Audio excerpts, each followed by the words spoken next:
En una zona elevada de Bolivia, un avión con más de 150 personas se prepara para un vuelo que parece tan rutinario como cualquier otro. Mientras asciende, todo parece normal, aunque ciertas condiciones comienzan a alinearse sin que nadie lo note.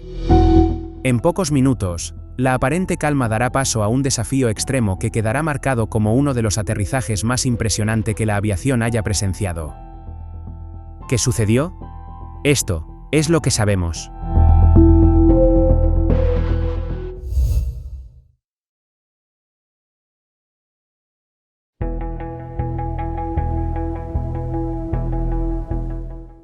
Primero de febrero de 2008.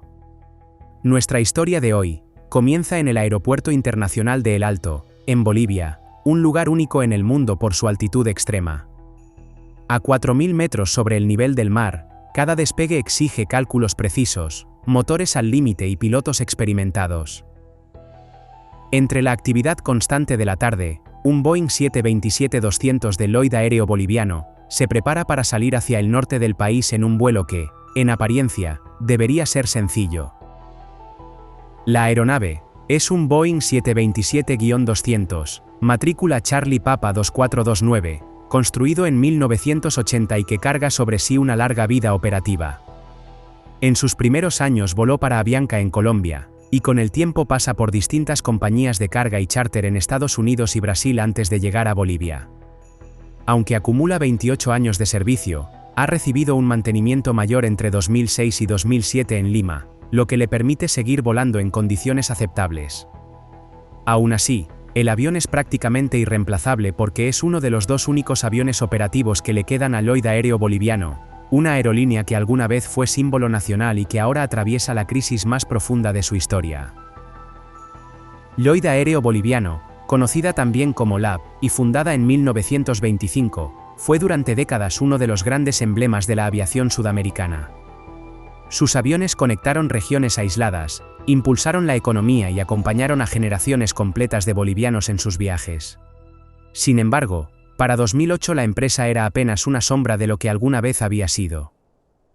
Después de años de mala administración, huelgas, deudas y una fallida capitalización bajo la brasileña VASP, la aerolínea solo lograba mantenerse con operaciones muy limitadas, permisos suspendidos y algunos vuelos charter que le permitían sobrevivir. El vuelo 301 formaba parte de esos servicios temporales que LAB aún intentaba ofrecer. A bordo, viajan 151 pasajeros y 5 tripulantes, muchos de ellos trasladados por encargo de transporte aéreo militar después de que los bloqueos terrestres volvieran imposible viajar por carretera.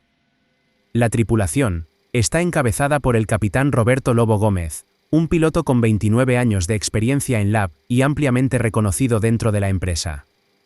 A su lado, está el primer oficial Javier Gandarillas, y en la cabina de pasajeros trabajan 3 auxiliares de vuelo que forman un equipo pequeño pero habituado a desempeñarse bajo presión. El embarque avanza con normalidad, aunque el vuelo llega con retraso por una falla técnica que se presentó antes de partir, un recordatorio de las limitaciones operativas que enfrenta LAB en esos años. Con todo resuelto, el Boeing 727 enciende sus 3 motores JT-8D y comienza a rodar lentamente por el aeropuerto de El Alto mientras la tripulación revisa los últimos parámetros. Cuando la aeronave llega al inicio de la pista y queda alineada, el capitán Lobo aplica potencia de manera progresiva, y el avión acelera con decisión en la carrera de despegue.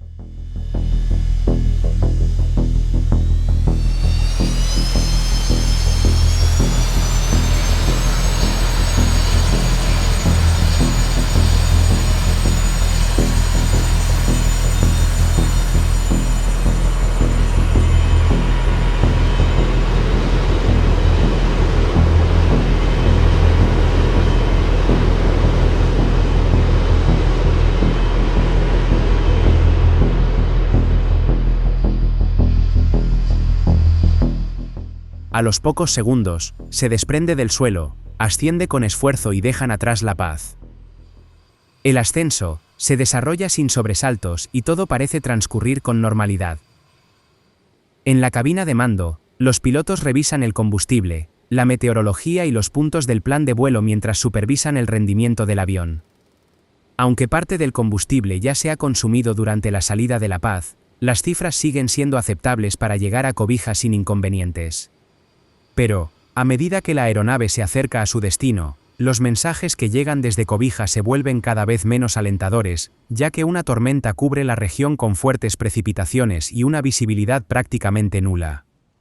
Desde control, informan que la pista no está en condiciones y, ante la falta de mejora, la aproximación queda cancelada. El capitán Lobo mantiene la serenidad y decide desviar el vuelo hacia Trinidad, ubicada a unos cientos de kilómetros al sur y considerada la opción más cercana y segura en ese momento. El desvío implica un consumo adicional de combustible, aunque en este momento no existe una alternativa realista. Por lo tanto, el Boeing 727 gira hacia su nuevo destino mientras rodea núcleos de tormenta y atraviesa cortinas de lluvia que reducen la visibilidad. En la cabina de mando, la carga de trabajo aumenta de inmediato y el copiloto se concentra en los instrumentos, mientras el capitán mantiene el control del avión y ambos revisan una y otra vez la cantidad de combustible disponible. Saben que los márgenes ya no son amplios y que cualquier decisión debe tomarse con precisión. Al acercarse a Trinidad, el clima tampoco ayuda porque la pista está mojada, la visibilidad es variable y las nubes se desplazan de manera errática sobre la zona. El avión inicia el descenso entre turbulencia y cortinas de lluvia, y mientras el parabrisas vibra y las gotas golpean con fuerza, la referencia visual se pierde de forma intermitente. Aún así, el capitán Lobo continúa la aproximación con prudencia, intentando encontrar un hueco entre las nubes que le permita identificar la pista. Pero, ese hueco no llega. Las luces aparecen borrosas y por momentos se pierden por completo, lo que impide a los pilotos confirmar que la aproximación sea segura pese a estar ya muy cerca del aeropuerto. Ante esa falta de referencias, el capitán toma la decisión correcta y decide frustrar la aproximación. Empuja las palancas para iniciar el ascenso, aunque en ese instante el sonido en la cabina cambia de manera abrupta. Los motores comienzan a decaer y el empuje del primero se reduce de manera repentina, seguido por el del segundo. De inmediato, se encienden las alarmas de presión de combustible y queda claro que el flujo hacia los motores ya no es suficiente. Entonces, los pilotos intentan reactivar bombas y selectores con la esperanza de recuperar potencia, aunque nada responde.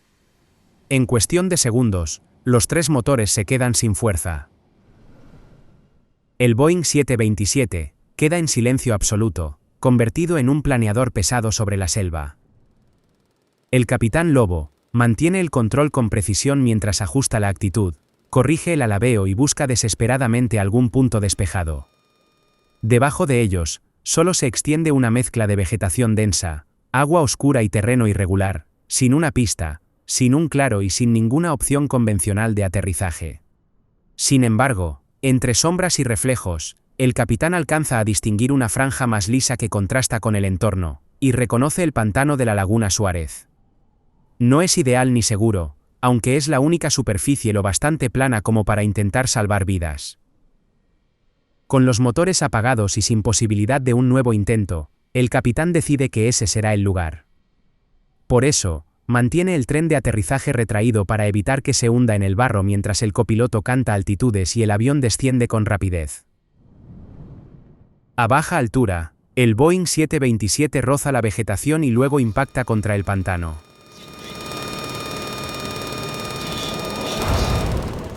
El golpe es brutal, y el fuselaje se desliza por el lodo espeso, que funciona como un amortiguador natural.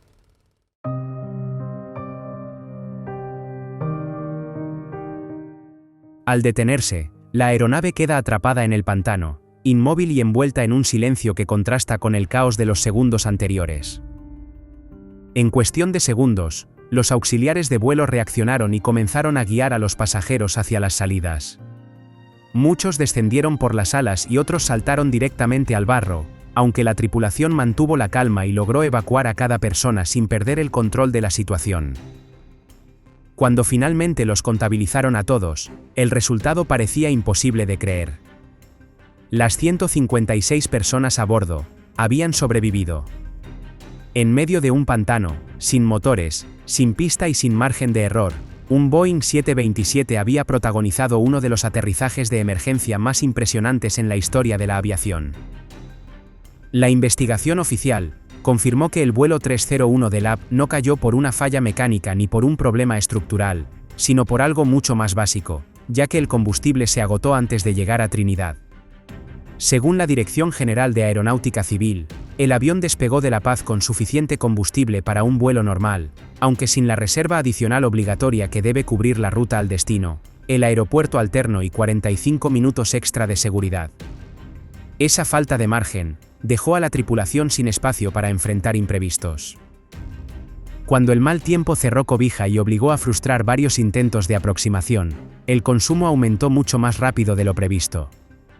Cada giro en espera, cada cambio de configuración y cada minuto de vuelo extra redujeron un combustible que ya era limitado desde el inicio. Las tormentas también afectaban la zona de Trinidad y, mientras los pilotos se acercaban, las bombas de los tanques comenzaron a succionar aire, lo que hizo que los motores perdieran empuje uno tras otro hasta apagarse por completo. La investigación concluyó que la causa principal fue un error humano en la planificación del vuelo, ya que se incumplieron las normas que exigen despegar con una reserva mínima de combustible. También se identificaron factores contribuyentes, como la meteorología adversa tanto en Cobija como en Trinidad y el retraso previo al despegue, que pudo haber reducido aún más los márgenes. A pesar de ello, los investigadores destacaron la reacción de la tripulación durante la emergencia. El capitán Lobo ejecutó un aterrizaje de panza en el pantano con precisión, evitando árboles, estructuras duras y cualquier obstáculo que pudiera haber provocado una tragedia. Esa maniobra, sumada a la ausencia de combustible que impidió un incendio posterior, fue decisiva para que las 156 personas sobrevivieran a un accidente que, en circunstancias normales, habría tenido un desenlace muy diferente. Aunque en este accidente la supervivencia fue total, el video que aparece en pantalla te llevará a un vuelo que enfrentó un giro inesperado, y cuyo final fue mucho más difícil de aceptar.